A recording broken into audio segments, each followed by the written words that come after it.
Hi there, it's Kevin with RogueDeckBuilder.com, here to announce today's Twitch at, I think I might be a little bit late. I've just started coaching swim team, so our practice goes until 5 o'clock my time, and then we have to clean up and I'll rush home. So I'm going to try to have it by 5:30 Mountain Time, which is 7:30 Eastern Standard Time, or 4:30 in Pacific.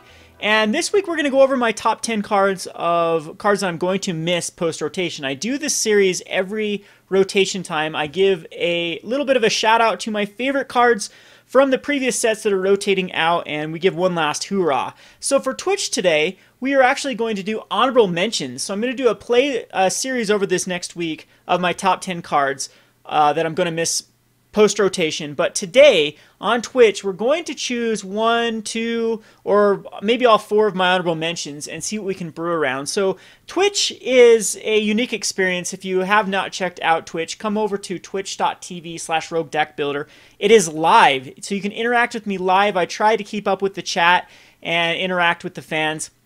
In the first segment, what we do is we take an idea that I'm working on, and as a community brew a deck around it and then play some games. And then the second segment, that lasts about 2 hours. And then the second segment is really up to the community of what they'd like to build. So if you have a deck of your own that you like, the community as well as myself, if you want my attention, Tuesdays on Twitch is the one time that I can give back to the fans and give my full attention to your decks on that second segment. But for this week, we are going to look at my honorable mentions. So without further ado, we're going to reveal my 4 honorable mentions that didn't quite make the top 10 list of cards that I'm going to miss post-rotation. So my first honorable mention is a Johnny's Pridemate. This card, of course, is going to always have a special place in my heart because it is a key piece, the most powerful card in the modern Soul Sisters build. Johnny's Pridemate is a 2 mana for a 2/2. Whenever you gain a life, you put a +1/+1 counter on it. So this card can get out of control very, very quickly. Unfortunately, I don't think it quite made any waves in Standard. There just wasn't enough waves. It's like the problem with Johnny's Pridemate in Standard environment is it literally competes with the other 2-drops that are going to be gaining you life through cards like Seeker of the Way, or Soulfire Grandmaster, or Nyx's Fleece Ram, or a plethora of other cards that actually hit the 2-drop slot. So where this card really shines is a 1-drop Soul Sister, 2-drop a Johnny's Pridemate. I don't think that you can really get around that, as you need a Johnny's Pridemate to start getting buff on that turn 2. Turn 3 is a little bit late. It starts getting outclassed by other cards in that 3-drop slot. You have like Corsair Crewfix that had a little bit of synergy with the Johnny's Pridemate, but it was just a little bit rough with Wild Slash, Lightning Strikes, Stoke the Flames, Languish, Anger of Gods for Johnny's Pridemate to see Standard play. But I thought that we might, again, this is up to you guys on Twitch. If you want another Johnny's Pridemate in Standard build, we can build one today on Twitch at 7:30 Eastern Standard Time. So big shout out to Johnny's Pridemate. Didn't really get to see much play in Standard, but you will be missed nonetheless. My next honorable mention is Daring Thief. I loved the Inspired mechanic, but unfortunately Inspired just didn't seem powerful enough. So Daring Thief, I did talk about trying to run it in a demonic pact type deck, and it just, again, it was just one of those cards that was just too hard with the plethora of removal spells, Ultimate Price, Lightning Strike. It's very hard for this card to actually untap and then get some value out of it. We do have Springleaf Drum and other cards like Curious Followers that can tap it, which we might, if you guys are interested in that, we can go and build a deck today on Twitch. Daring Thief, this is really just a shout out to all the Inspired mechanics. There was King Makar, there was the one where you can search your library for a card of it with the same curative mana cost as something you discard. There was a Minotaur that had a cool Inspired ability, and again, they just didn't quite see Standard play. I thought it was very, very fun in Draft, but this would be my favorite of all the Inspired mechanics. So big shout out to Daring Thief. You will be missed. Who knows, we might be able to make a combination of it in Modern someday with any sort of tap-untap. I mean, Hidden Strings is available in Modern, and other ways to untap cards is a lot more realistic in Modern format than it has been in Standard. My third honorable mention is going to be Chasm Skulker. I think Chasm Skulker is 100% outclassed now by Hingerback Walker, But Chasm Skulker did have some cool builds with this in a waste not type deck, or I think that this card is very good with Sphinx's Tutelage. Unfortunately, it just didn't quite, with all the exile effects, or you had to immediately draw a card to get any sort of value in that, ended up being too hard with Ultimate Price. Again, all the cards that suffered, the honorable mentions above this, that suffered from Ultimate Price, Anger of Gods, Wild Slash, Chasm Skulker is right there in that category of cards. It was just too hard to make it get valuable. I do think that Chasm Skulker is a great pickup right now. It's close to bulk rare rates, and I think it will go slightly down. And it's a very, very casual friendly card. We saw the one out of, now I can't think of, the one that's just reprinted in Modern Masters, the graph, or the one that whenever you draw a card, put +1/+1 counter on it. We saw that as an uncommon get up to, I believe, like $2 to $3 range. And I think Chasm Skulker is just much more powerful than that card, and it's a lot easier to put in any blue deck, any blue commander. You don't have to have green, so you can go to blue-red deck or blue-black deck.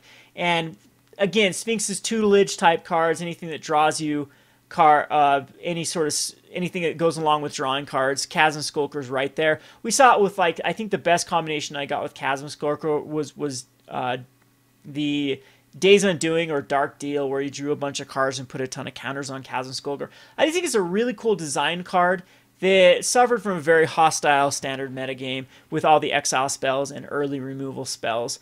So Chasm Skulker, you will be missed. I think it's a great, great design. Kudos to the design team, whoever designed this card. Big thumbs up. Perfectly flavorful card.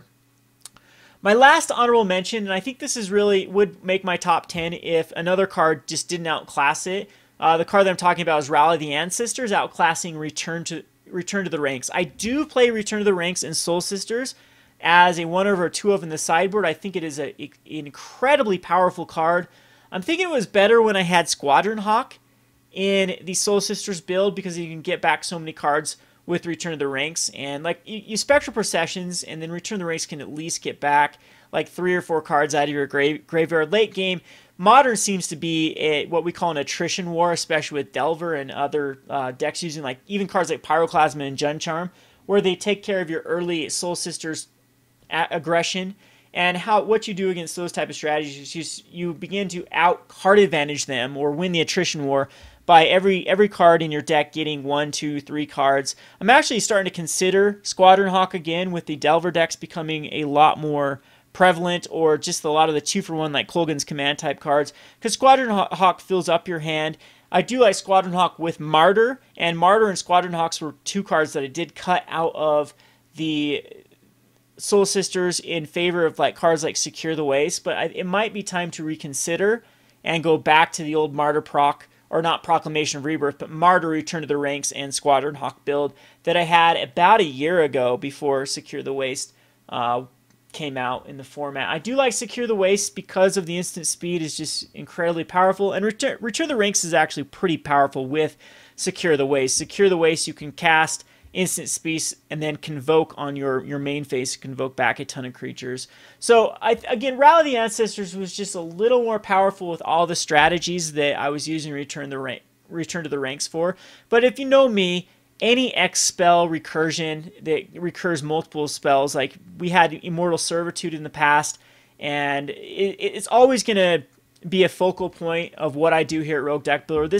We call those, we kind of nickname them Kevin cards, because I love to brew around X spells, and Return to the Ranks fits that category in every way, shape, or form. So gonna miss Return to the Ranks, but for now we do have Rally the Ancestors, and it seems like Wizards has been printing one of them per block, and so I'm pretty sure that something like Battle for Zendikar or the set after that will have another card like Return to the Ranks. In fact, I think we did just see, is there one for Allies? I can't remember if there was one spoiled or not, but Return to the Ranks will be missed. So coming on Twitch, you'll have 4 cards to choose from, or maybe a combination of these 4 cards. We'll try to give one last hoorah to the honorable mentions, and then you'll see the top 10 list here. We'll start going down my top 10 list and doing a deck tech and some video plays of all of my top 10 cards before they rotate. Super excited for Battle for Zendikar. I'm thinking it's looking like a great set. We'll get into spoilers coming soon. I do need to get to some videos that I've neglected.